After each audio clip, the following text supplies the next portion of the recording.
Guys, welcome back. എല്ലാവർക്കും നമസ്കാരം. കുറച്ച് ഹെൽത്ത് ഇഷ്യൂസ് ഒക്കെ ആയിരുന്നു, അതുകൊണ്ടാണ് വീഡിയോസ് ഒന്നും ഇടാതിരുന്നത്. ഇപ്പോൾ നോർമൽ ആയിട്ടുണ്ട്. അപ്പോൾ നമുക്ക് കുറച്ച് ട്രാൻസ്ഫർ ന്യൂസ്, ലേറ്റസ്റ്റ് ആയിട്ടുള്ള കുറച്ച് ന്യൂസ് നിങ്ങളുടെ മുന്നിലേക്ക് എത്തിക്കാൻ വേണ്ടിയിട്ട് വന്നതാണ്. ഫസ്റ്റ് തന്നെ പറയാം, നമ്മൾ കുറേ കാലമായി, അതായത് വിൻഡോ ഓപ്പൺ ആയ അന്ന് തൊട്ട് ഇന്ന് വരെ ഒരു പ്ലെയറിന്റെ പിന്നാലെയായിരുന്നു, ബ്രിയാൻ എംബോമോ. ലേറ്റസ്റ്റ് ആയിട്ട് എന്താന്ന് വെച്ച് കഴിഞ്ഞാല് നമ്മുടെ സെക്കൻഡ് ബിഡ്, യുണൈറ്റഡിന്റെ സെക്കൻഡ് ബിഡും ബ്രെൻഫോർഡ് റിജക്ട് ചെയ്തു. 55+7.5 ആഡ്സ് ഓൺ ആയിരുന്നു കൊടുത്തത്, അത് റിജക്ട് ചെയ്തു. ഇവന്മാര് എന്താണ് ഇവന്മാരുടെ ഉദ്ദേശം എന്നാണ് എനിക്ക് മനസ്സിലാവാത്തത്.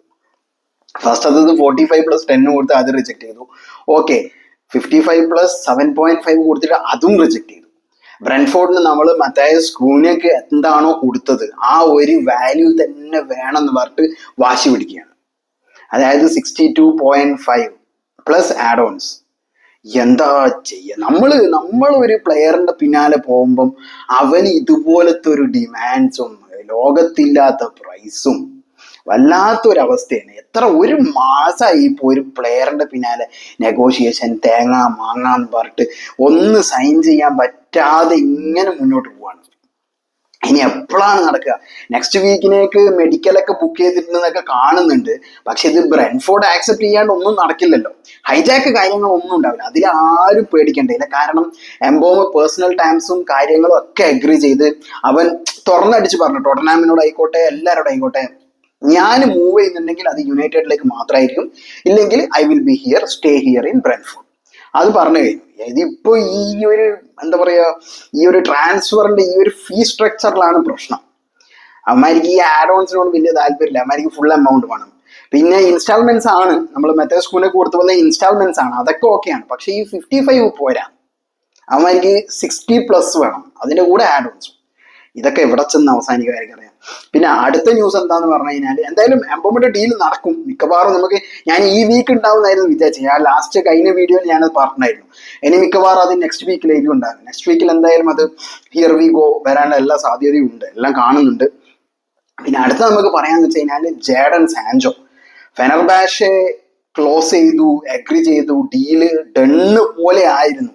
പക്ഷേ അവന്റെ ആ സാലറി വേജസ് വീണ്ടും എന്തൊക്കെയോ പ്രശ്നങ്ങൾ സംഭവിച്ച് അത് ഫുള്ള് കൊളാപ്സ് ആയി. അവന്മാർ ഇപ്പൊ നമ്മുടെ ഡുറാന്റെ ഡീല് ഏകദേശം ഡൺ ചെയ്തു. അൽനസറിലേക്ക് ലാസ്റ്റിൽ പോയതായിരുന്നു. ഇപ്രാവശ്യം അത് ലോണിലേക്ക് ഫെനർബാഷെ അവനെ കൊണ്ടുവരികയാണ്. സാൻചോ വീണ്ടും എന്തായി, ഇവിടെ തന്നെ ഉണ്ട്. ഫ്രീഡം ഫൈറ്റർ എവിടെയും ഇവന്റെയൊക്കെ കളി കാരണം തലക്കട്ടി കിട്ടുന്നത് ആർക്കാണെന്നറിയോ? നമുക്കാണ്. ഇവന്റെ എന്താണ് ഈ സാൻജോന്റെ ഒക്കെ ഉദ്ദേശം എന്താണെന്നാണ് മനസ്സിലാവാത്തത്. ഒന്നും നോക്കാണ്ട് ടെർമിനേറ്റ് ചെയ്ത് വിടണം, കോൺട്രാക്ട് ടെർമിനേറ്റ് ചെയ്ത് വിടാം. ഇവന്റെ ഉദ്ദേശം എന്താണ്? ചുമ്മാ ഇവിടെ ഇരുന്ന് പൈസ വാങ്ങാം, കളിക്കാണ്ട് സാലറി വാങ്ങണം എന്നാണ് തോന്നുന്നുണ്ട് അവന്റെ വിചാരം. എവിടെ ഒരു ക്ലബിലും പോവാണ്ട് ഇവിടെയും എന്താണ്, നമ്മളായിട്ട് കോൺട്രാക്ട് ഉണ്ടല്ലോ, അപ്പൊ അവന് പൈസ കിട്ടുമല്ലോ എന്തായാലും. അതെങ്ങാനാണ് അവന്റെ ഉദ്ദേശം. വല്ലാത്തൊരു മനുഷ്യൻ തന്നെ. വെറുപ്പിക്കുക എന്നൊക്കെ പറഞ്ഞു കഴിഞ്ഞാല് അങ്ങേ അറ്റം വെറുപ്പിക്കുന്നുണ്ട്. അടി കിട്ടേണ്ട സീനാണ് ഇതൊക്കെ. കയ്യിൽ കിട്ടിയ ആരായാലും ഒന്ന് പൊട്ടിച്ചു പോകും. ആ ഒരു വെറുപ്പിക്കൽ എന്ന് പറയുമ്പോൾ ഒരു വല്ലാത്തൊരു വെറുപ്പിരി ചങ്ങായി. വെറുത്ത് വെറുത്ത് വെറുത്ത് വെറുത്ത് പണ്ടാരടങ്ങി.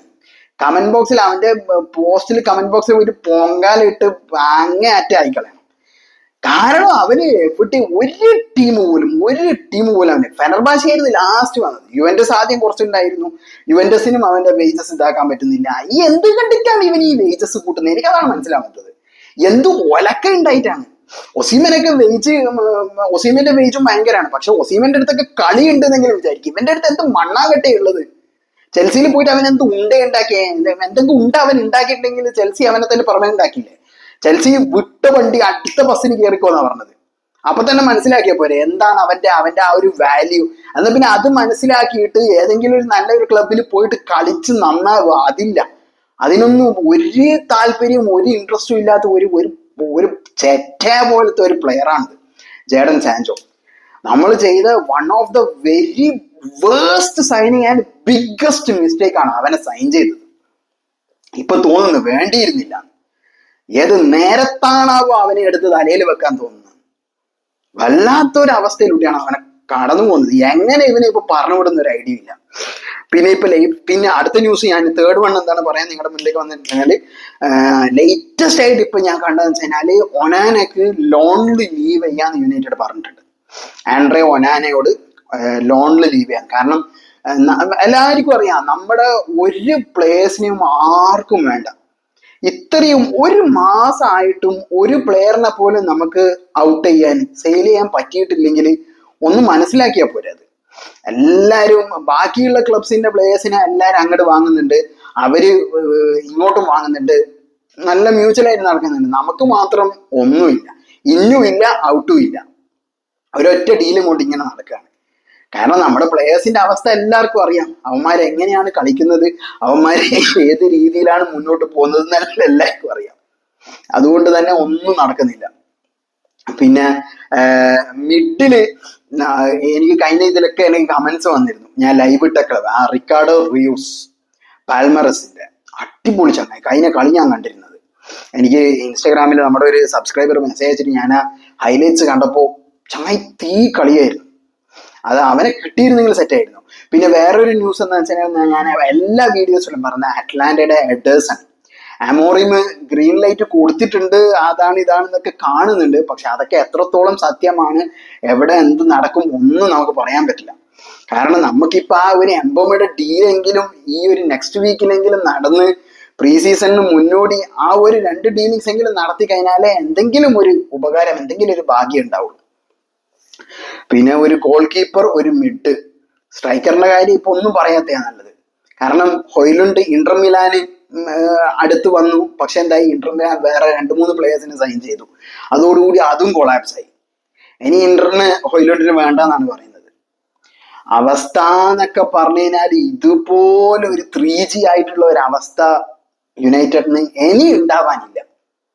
എനിക്ക് തോന്നുന്നു കണ്ടകശേനി കൊണ്ടേ പോകും എന്ന് പറയുന്ന പോലെ ഈ സാൻജോ, ഹൊയ്ലുണ്ട്, റാഷ്ഫോർഡ്, ആന്റണി, ഗർനാച്ചോ, ആ ലിസ്റ്റ് ഇങ്ങനെ നീണ്ടു പോവാണ്. കണ്ടകശേനി എല്ലാരും കൂടി ബസ്സും പിടിച്ച് വന്നതുപോലത്തെ അവസ്ഥയിലുള്ളത്. എല്ലാത്തിനും ഏറ്റെടുത്ത് മാനാർമത്തായി സ്പീക്കിങ്ങില് ഇന്നസെന്റ് പറഞ്ഞ പോലെയാണ്, ഈ ബസ് ഫുള്ള് കുരിശുകളാണ് ഞാൻ ചുമക്കുന്നത്. ആ ഒരു അവസ്ഥയിലാണ് അമോറിം ഇപ്പൊ ഉള്ളത്. എല്ലാ കുരിശിനും ചുമന്നിട്ട് അവന്മാര് ചെയ്യുന്ന മിസ്റ്റേക്കുകളും കുറ്റങ്ങളും എല്ലാം എന്താണ് അമോറിമിന്റെ തലയിലേക്ക് ഉണ്ടാവുക. അത് പിന്നെ സ്വാഭാവികമാണ്. ഈ വൈറസ് പോലത്തെ ഈ പ്ലേയേഴ്സ് ആണല്ലോ, ഏത് മാനേജർ വന്നു കഴിഞ്ഞാൽ എന്തെങ്കിലും ഒരു സീസൺ നല്ലതായിരിക്കും, അടുത്ത സീസണിലേക്ക് എന്തെങ്കിലും ചൊറിഞ്ഞ് എന്തെങ്കിലും കുറ്റപ്പെടുത്തിയിട്ട് അവന്മാരെ പുറത്താക്കാൻ. അല്ലാണ്ട് ഈ പ്ലേയേഴ്സിന് എവിടെയും പോകാൻ പറ്റില്ല. ആർക്കും വേണ്ട അവന്മാരെ, ഒരാൾക്കും വേണ്ട. ഒരൊറ്റ ഒരു പ്ലെയറിനെ സെയിൽ ചെയ്യാൻ പറ്റിയിട്ടുണ്ടെങ്കിലോ ഒരു മാസമായി ഒന്ന് ചിന്തിച്ചു നോക്കിയാൽ പോരെ. എന്തായാലും നല്ലത് വരും തന്നെ ഉള്ളവര് ശുഭാപ്തി വിശ്വാസത്തിൽ മുന്നോട്ട് പോവാണ്. ആ എംബോമയുടെ ഡീലൊന്ന് കഴിഞ്ഞ് ഒരു സ്ട്രൈക്കർ, ഒരു മിഡ്, ഒരു ഗോൾ കീപ്പർ. അമോറിം പറഞ്ഞിട്ടുണ്ട് 4 more signings he need. നോക്കാം ഇതൊക്കെ നടക്കുമോ നടക്കുമെന്നൊന്നും. എന്തായാലും വരും ദിവസങ്ങളിലും നിങ്ങളുടെ മുന്നിലേക്ക് നല്ല വീഡിയോസ് ആയിട്ട് വരുന്നതായിരിക്കും. അതുവരെ ബൈ.